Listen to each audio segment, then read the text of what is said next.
l'UQTR, travaille également au Cégep de la Pocatière. Il a fait de la nostalgie un sujet de recherche dans l'exécution de son doctorat. On va le retrouver à l'instant. Bonjour, M. Gaudreau.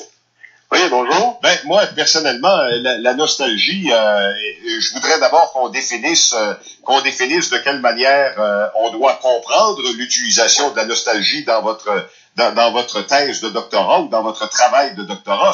C'est la nostalgie telle qu'on l'entend, d'aimer se rappeler des affaires du passé. Ben, oui. Premièrement, bonjour à vos auditeurs. Salut à tous, salut à toutes. Il y a la nostalgie de mal du pays, qui a été celle qui a été la plus documentée au cours des centaines d'années dernières. Mal du pays, c'est la tristesse due à l'éloignement de la terre natale. Ouais. Et là, il y a des symptômes plutôt désagréables associés, l'anxiété, l'insomnie, troubles digestifs, etc. Y compris la dépression, à la limite? Oui. Plein de symptômes qui sont désagréables, puis c'est plus partagé sur des déplacements géographiques. Oui. Alors que la nostalgie en tant que telle est pas exclusive à un déplacement géographique. Elle va être associée à plein d'objets, de situations, de relations qui sont surtout liées à l'enfance, à l'adolescence, à la jeunesse. Mais moi, M. Gaudreau, parce que j'ai hâte qu'on arrive à cette définition-là aussi de la nostalgie, il y a ce que j'appelle, moi, les nostalgiques heureux, et je pense que j'appartiens à cette catégorie-là. C'est-à-dire que j'aime ça me rappeler qu'on était sur les bancs d'école pour écouter la série du siècle en 72. J'aime ça me rappeler que tel ou tel événement s'est produit, que j'étais là, et ainsi de suite, et pas nécessairement pour brailler parce que ça ne reviendra plus, là. Ah oui, tout dépend de une des motivations puis un des intérêts dans la nostalgie, c'est que ça a une capacité de pouvoir créer un sentiment d'appartenance, autant de collectif que de créer aussi une continuité de l'identité pour la personne elle-même. Donc, elle va avoir une affection pour une période du passé, et ça va l'aider à continuer son chemin de vie, créer des liens entre le passé, le présent et le futur pour voir vers l'avenir. Comprends. Pourquoi? Continuer? Donc, on peut présenter la nostalgie, et ça c'est intéressant, comme étant un mécanisme équilibrant pour rétablir l'équilibre face à des menaces existentielles, identitaires, sociales, l'exclusion, etc. Donc, c'est le corps qui réagit.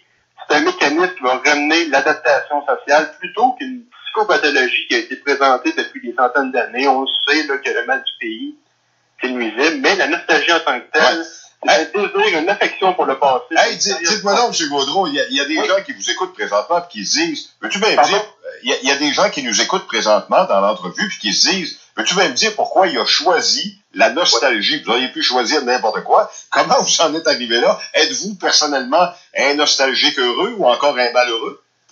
C'est surtout l'aspect collectif qui m'a intéressé, pour être franc avec vous. L'aspect collectif de la nostalgie, dans le sens où j'ai souvent été témoin de rassemblements, d'événements, de gens qui sont rassemblés ensemble, et là, on voit qu'il y a des dynamiques particulières qui s'installent, même si c'est des gens qui ne sont pas vus depuis longtemps, ou bien qui vont partager un moment particulier, un hommage à quelqu'un sur sa carrière, ou bien sur des œuvres artistiques, etc., des rassemblements, et là, il y a des émotions particulières qui vont s'exprimer. Les gens vont éclater de rire, ils vont se rappeler des souvenirs, ça va faire des rapprochements intimes facilement. Donc, ça crée un sentiment de connexion. La musique appelle à la nostalgie. Elle nous rappelle où on était, nous rappelle ce qu'on faisait, nous rappelle un concert où on a tripé à l'os, nous rappelle une peine d'amour. La musique, c'est un appel à la nostalgie, la musique. La nostalgie, c'est un déclencheur externe, comme on appelle. Il y a aussi l'odeur, la musique, les paysages, les personnes, ça c'est tout des déclencheurs externes. Il y a souvent des études sur la nostalgie, surtout aux États-Unis, qui sont utilisées avec la musique pour mesurer les états nostalgiques. C'est vraiment là, c'est très utile et fiable comme mesure. C'est efficace, là.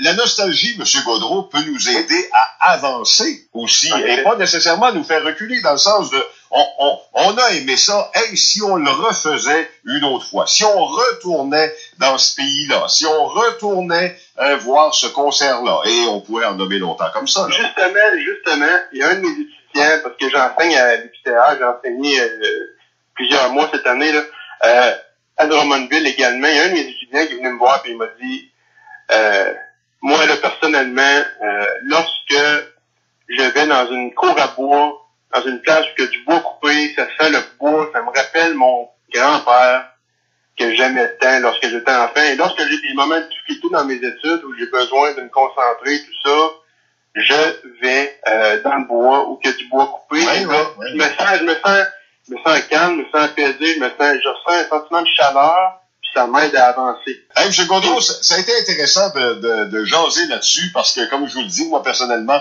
je me considère comme un nostalgique heureux. C'est la raison pour laquelle, quand j'ai vu passer ça, cette suggestion-là d'entrevue sur Internet, je me suis dit, tiens, il sera intéressant d'en jaser. Merci d'avoir commenté.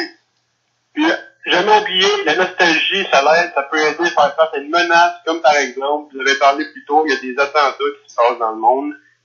Je souhaite à souligner, et on a démontré que la nostalgie, souvent, même dans les médias et à grande échelle, il y a des musiques, par exemple, qui peuvent être tout à coup devenir téléchargées beaucoup plus après un attentat. On se souvient, en 2015, Ouais. il y avait eu l'attentat en France, au Bataclan, et là, la musique de John Lennon, Imagine, Ben oui, c'est ce que j'allais vous nommer. Ouais. a été une des musiques les plus téléchargées tout à coup. Donc, autant au niveau personnel que collectif, ça peut avoir des effets bénéfiques. Give peace a chance aussi, probablement. Merci, M. Gaudreau. Bonne journée, bye! C'est vrai. Maintenant, je vous lance la réflexion. À quel type de nostalgique appartenez-vous? Dans 30 secondes, le commentaire de Bernard Drinville. Dans 30 secondes, le commentaire de Bernard Drinville. C'est